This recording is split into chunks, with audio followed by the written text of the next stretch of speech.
Welcome, new killers, to a discussion about Dead by Daylight. Today we're going to talk about some tips for new killer players. If you're just starting out, it's easy to look at the huge roster and all these perks and think to yourself, where do I even begin? Each killer has 3 perks unique to them, and if you want to unlock all these perks on your other killers, you'll need the prestige of these killers by leveling them past 50. However, before prestiging, each killer has access to a handful of base perks that they can get just by leveling up.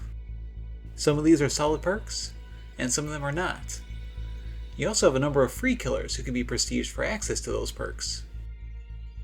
I've separated these perks into 4 different categories: info perks, chase perks, slowdown perks, and utility perks. Of these, we're going to be talking about the strongest ones. Info perks help you find survivors. For base perks, Whispers is the strongest of these. Whispers perk icon lights up when a survivor is nearby, and you'll hear some whispering sounds. This perk is simple, but it's helpful at all stages of the game, helping you find where the survivors spawn at the start, showing which generators have survivors nearby, and helping you find survivors hiding later on in the game. It will only give you a general idea of where the survivors are though, so you still have to track them down. Spies from the Shadows and Bitter Murmur are okay second choices.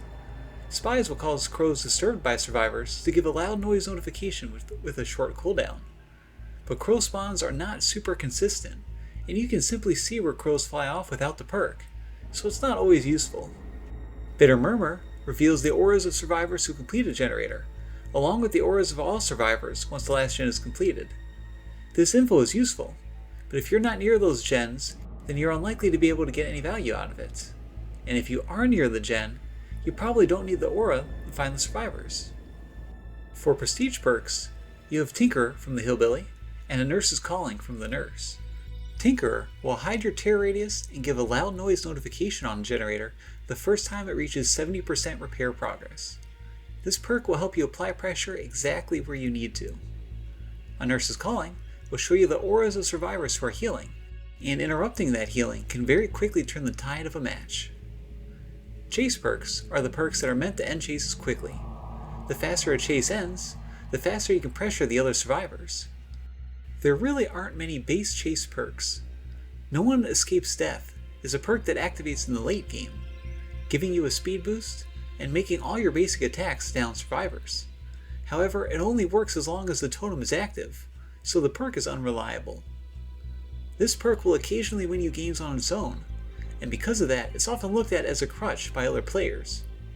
If you have nothing better to use, then it's fine, but I really wouldn't become reliant on it if I were you. There's better options with some of the free killers, however. Brutal Strength from the Trapper lets you break pallets, walls, and generators a bit faster. While this bonus speed isn't very high, it can often make the difference between catching up fast enough to get hit in or just getting stunned by a pallet. Enduring from the Hillbilly reduces the time that you get stunned from pallets. Not only does this let you break the pallet sooner, but there are a lot of unsafe pallets on the game that with Enduring you can turn into hits, by taking the stun, then quickly swinging around the pallet to continue chasing instead of breaking it. Enduring is also a good perk for beginners to run, as it helps train you to not be afraid of pallets. Skilled survivors will often keep running instead of dropping a pallet, and if you respect that pallet drop by stopping, instead of just swinging or running through it, that survivor can get extra loops out of it. Forcing them to drop that pallet will at least remove the loop and will often let you get a hit in. You'll notice that the options for slowing down the game are pretty awful. While Sloppy Butcher can be pretty strong, causing your basic attacks to apply a status effect to survivors that makes healing them slower, if your killer relies more on special attacks, such as the Nurse's Blinks or the Hillbilly's Chainsaws, Sloppy Butcher will not apply. It also does nothing if survivors wait out the timer or simply don't heal.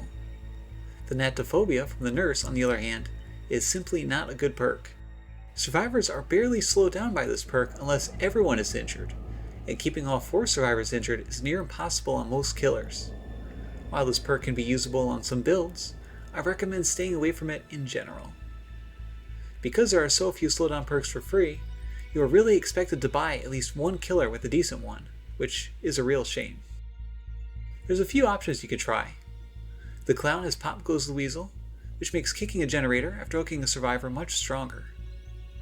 Scourge Hook Pain Resonance from the artist applies a regression effect to the generator with the most progress the first time you hook a survivor.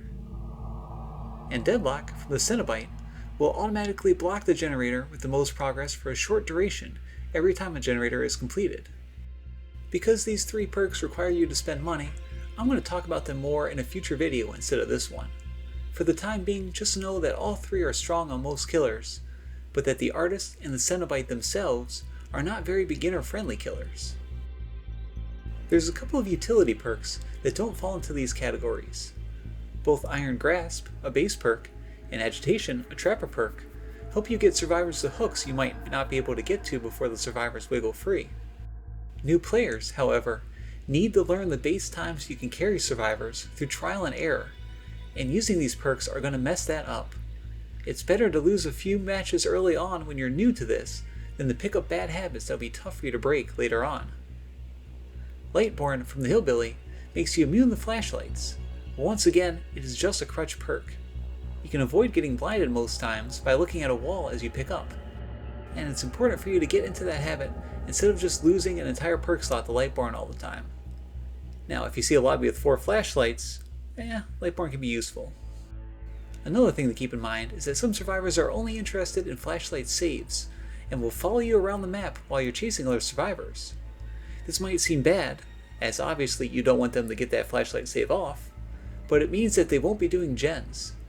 If you can get a pickup safely by looking at a wall, they've just wasted all that time for nothing.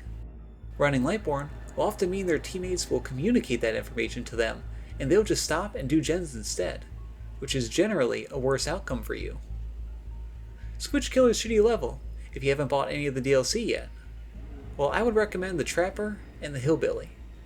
The Trapper is unfortunately a very weak killer, but playing as him as a new player will be very good for teaching you the basics, and both Brutal Strength and Agitation are solid perks. The Hillbilly, on the other hand, was recently buffed and is a very strong killer now. All 3 of his perks are also usable, with Tinkerer being particularly fun.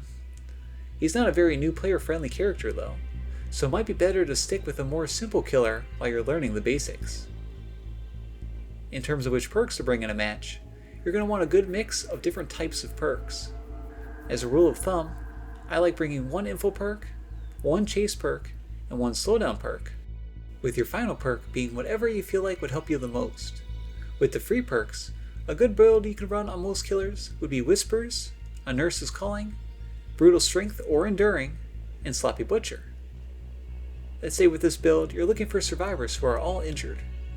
Whispers would bring you to their rough area, Sloppy Butcher would make their healing take more time, and A Nurse's Calling would show you exactly where they're healing nearby, with Brutal Strength just being a general good chase perk. If you're a new killer and you're just watching this video for the first time, let me know in the comments below how helpful it was for you. And in a few days, I'll be releasing another video on the Clown specifically, explaining why he's a great first killer to buy, and showing off his gameplay.